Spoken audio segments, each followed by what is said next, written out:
Yo, what's going on YouTube? This is your boy D White bringing you yet another YouTube video at the time. So, I'm going to be bringing you guys my Labrynth deck profile. So, this is going to be post Phantom Nightmare, which includes the Maze of Millennium support, trap support that we got as well. Trap Transaction Rollback, definitely a solid card. And we also got the Black Coat Laughs that's included in here as well. Alright, so with that said, I got the deck extra, and we also have a side deck for the deck as well. Alright, so let's go ahead and get into the profile.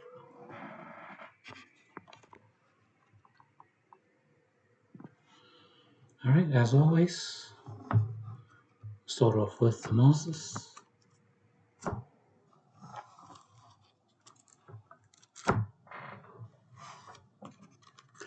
Alright, first we have one lovely and two ladies. It seems to be the standard among, Labyrinth builds that I've been seeing lately. Before I was actually running two lovelies and two ladies. I decided to cut one out just to, fit more utility and stuff. So this is pretty much the standard build. You guys already know Lady is absolutely amazing. Lovely is definitely a solid card as well. Is always considered the brick of the deck, of course, so that's why most decks are running one. But, it's all good there. Even with Arius, we have multiple ways of summoning her out anyway. So that's that. Speaking of Arius, we've run two Arius. Now I've seen other builds where they've run 1, 0, or even 3. I've decided to go the middle route with Arius and run 2, as it can be searched out and it has a recursive ability as well. Really good for summoning out your lady, your lovely from the hand, because it is possible if you have these two in the hand, you can get her onto the field by discarding her to special summon a fiend from your hand. Alright. Well, Arius is definitely a pretty solid card. I'm glad she's out. She definitely provides some utility for the deck. Of course, we got our furniture, Stovey, Chandragolier. Of course, using this to discard your traps, your transaction rollbacks and your black goats to set a labyrinth trap or spell, because we run labyrinth spells, of course.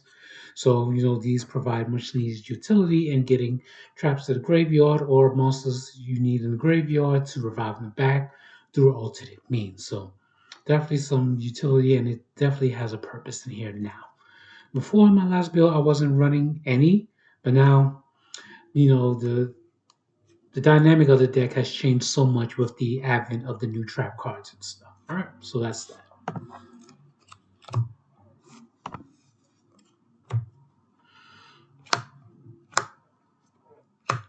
Ariana, of course, this is your normal summon.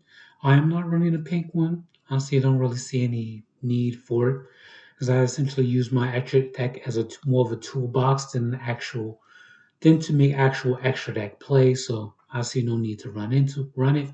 But regardless, we run three of this. Obviously, it's your normal summon, your search. It gets you to whatever card you need for whatever combos you need to, do at that particular time. And of course, the second ability to draw a card and add a set or spell trap or special summon from your hand is also very nice.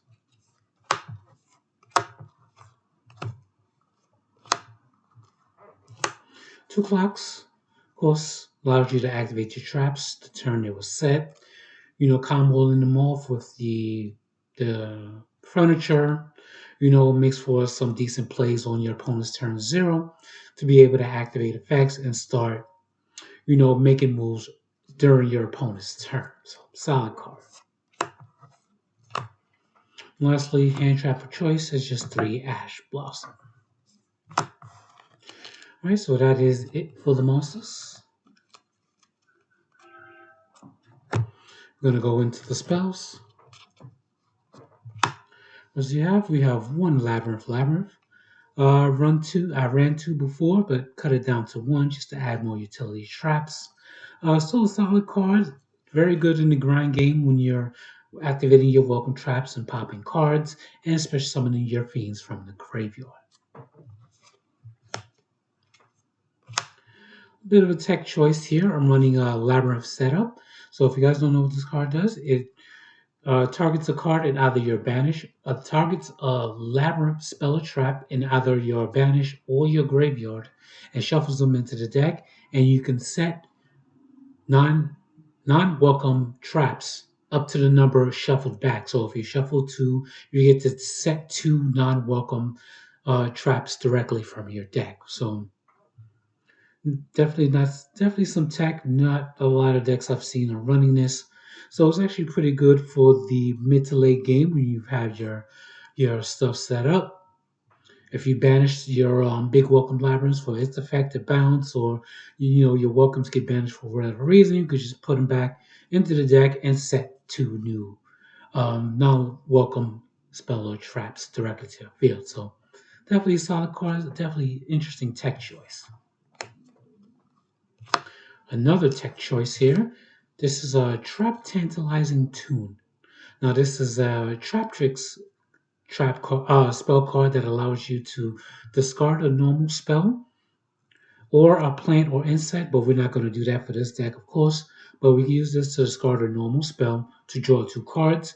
And the second effect, while in the graveyard, you can target one of your banished traps and shuffle it back into put it back to the bottom of the deck. So this card has some decent utility because I don't run any of the pot cards. So these will be my draw cards of choice because we have plenty of targets to discard off this effect, namely the transaction rollback and the gold laughs, or you can discard any of your welcome traps to, activate their monsters effects as well. So you have like at least 9 or 10 targets for this particular card. So I don't see this being dead that often. And like I told you, that I'm using the extra deck as a toolbox because I'm running the Ultimate Slayer build. If you guys don't know what Ultimate Slayer does, you can discard send a monster from your extra deck to the graveyard to target a card on the field and bounce it back. So, of course, if you discard any of the extra deck cards that have additional effects in the graveyard, you can get a double type of situation. You can discard an Intest to bounce and pop, so on and so forth. Lastly, for some staples, Callby and Harvey's Feather Duster. Of course, this is good for the mirror match, and this is good for, hand traps that may hinder your big welcome plays. All right, so that is it for the spells. We're going to go into the stack of traps that I have here. All right, first we have 2 welcomes and 3 big welcomes. Of course, probably the most important cards in your deck as it sets up a lot of your plays, especially during your opponent's turn when you're able to set them off the Stovians and Dragoliers effect, or even off of the Aureus effect, which will allow them to be activated in the same turn. Of course, Aureus is a quick effect, so you can set these cards during your opponent's turn and be able to activate them and start making plays on your opponent's turn 1.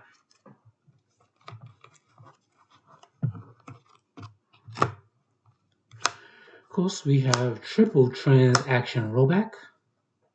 So, essentially, you pay half your life points to the most important part of the effect is the grave effect, which will pay half your life points to. Well, we banish this and pay half to copy one of your trap cards that is in the grave.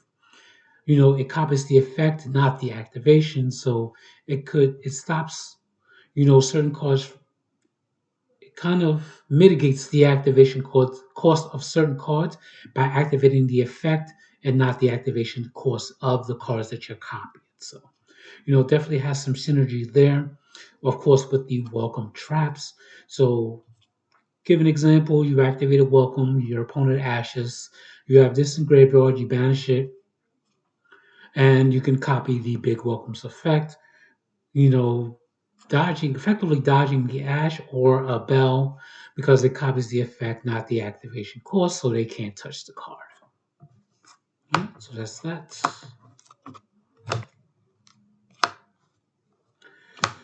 All right, and we have the black coat that laughs. So this one effectively stops On activation, you can declare a monster name, and your opponent cannot, or you or your opponent cannot special summon monsters of the declared name. And also, while it's in the graveyard, you can banish it and declare a monster name. You or your opponent cannot activate effects of the monster of the declared name. So two very solid effects, especially when you're operating on your opponent's turn, as this deck does. So activate this when your opponent attempts to special summon a monster. It's sort of like a prohibition in trap form, but it's searchable via this deck and it's also recurable via this deck's. You know, just the overall playstyle of the deck makes this card pretty solid.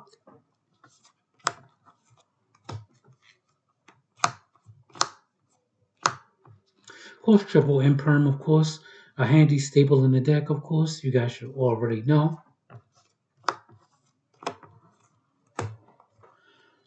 Of course, we have staple one of traps, D-Barrier, Solemn Strike, Dogmatic Punishment, and Durham Karma Cannon. So probably D-Barrier and Durham Karma Cannon are probably the best, of the utility cards that I have here. Durham stops, towers like monsters and link monsters, as it just sends them to the graveyard, doesn't destroy them, and Dimensional Barrier stops anything that focuses on a particular summoning method. So place all the cards and Dogmatic Punishment, of course, for spot removal for the deck. And it also removes monsters from the field, which will trigger your Labyrinth Monsters effects. Alright, so that is it for the deck. And we're going to go into the extra deck. Of course, like I said, all of the extra deck monsters, probably except for Muckraker, are simply utility tools. Alright, so you're starting off with Muckraker, of course. Solid card allows you to, discard and then special summon your fiends to the graveyard. Like if you want to, you can run Chaos Angel in here as well, so you can, get multiple pops off your Chaos Angel because you can revive it back because Chaos Angel is a fiend.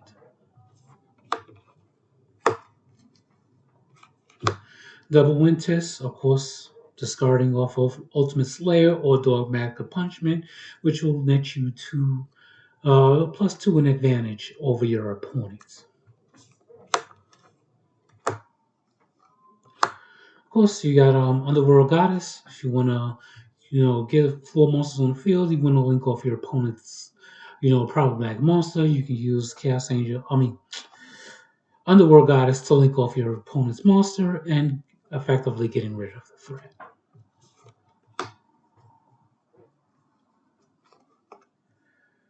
Of course, we have Aggregator here, so of course another punishment and Ultimate Slayer target. While it's in the graveyard, you can target a monster your opponent controls and negate its effects until the end of the turn. This one, while in grave, this is Fossil Machine Skull Wagon. So this one, while in grave, vanishes to destroy a spell or trap. This one is Fossil Machine Skull Knight. This one banishes from the graveyard to pop a monster on the field. And of course, you have Winged Pegasus Admixture while in the graveyard. If a card is destroyed, you can banish this to shuffle a card on the field back into the deck. And lastly, you have Omega as a utility to put your extra deck cards back in the extra deck so that you can, use your plays, use the plays again either through Ultimate Slayer or do Dogmatic Punishment. Alright, so that is it for the extra deck. Now I'm going to show you guys the side deck. So we have some Fiend options here. We have Vader of Darkness, and of Anubis, Chaos Hunter, Vanity's Fiend, and 2 Lava Golems for your Fiend options. So of course, if you want to be extra cheeky, you can summon this to stop your opponent from special summoning. This deals with banish heavy strategies, mainly rogue ones. This one stops, because this is End of Anubis, it stops all graveyard effects. It can hurt you, but most likely it'll hurt the opponent more. So it stops the Fire King effects, Voiceless Voice. It stops their graveyard effects as well. And then you have Invader of Darkness, which handles Runic and Pearly to a certain degree because they run a lot of quick play spells, and Runic absolutely destroys Runic. And of course, Lava Golems for dealing with established boards. Of course, you can trip it over their monsters to special summon this to their field.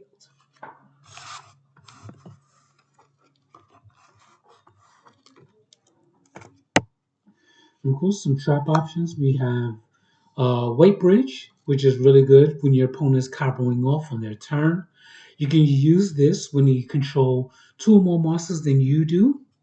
You can activate this, and it effectively reduces their field to one monster because it makes it that they only have to control one monster. They have to send the rest to the graveyard. So this is good. We have triple anti-spell fragments to deal with, a board's going first. They have to set their spell traps. They can't activate anything until their following turn. Of course, we got Eradicator in the side deck, of course, dealing with spell heavy decks, Sky Tracker, Runic, Destroy Sky Tracker, and Runic is really good. We have Gravedigger's Trap Hole to help you deal with pesky hand traps that will stop your welcome plays. You can just side this in, and it negates the hand trap and burns them for 200 damage, 2,000 damage rather. Um, what is this? This is Different Dimension Ground, of course, for dealing with Fire King's matchup as well. Because if they have to banish their resources, there's not much they can do there. And Couples as a handy staple to remove monsters on the field and trigger Labrynth's effects. And lastly, we have Terrors of the Overroot, just for disruption of plays. Switching monsters or spell and trap cards on the field with ones in the graveyard, which will effectively disrupt a lot of your opponent's plays. Oh, and the fact that it doesn't destroy, it actually sends to the graveyard, which stops a lot of destruction effects as well. All right, so that is it for the deck. All right, hope you guys enjoyed. Of course, let me know what you guys think of Labrynth in the comments below. And of course, I'll be getting back to you guys on it. All right, so I will leave that at that. So I'll be bringing you guys more videos in the meantime. But until then, peace. You too.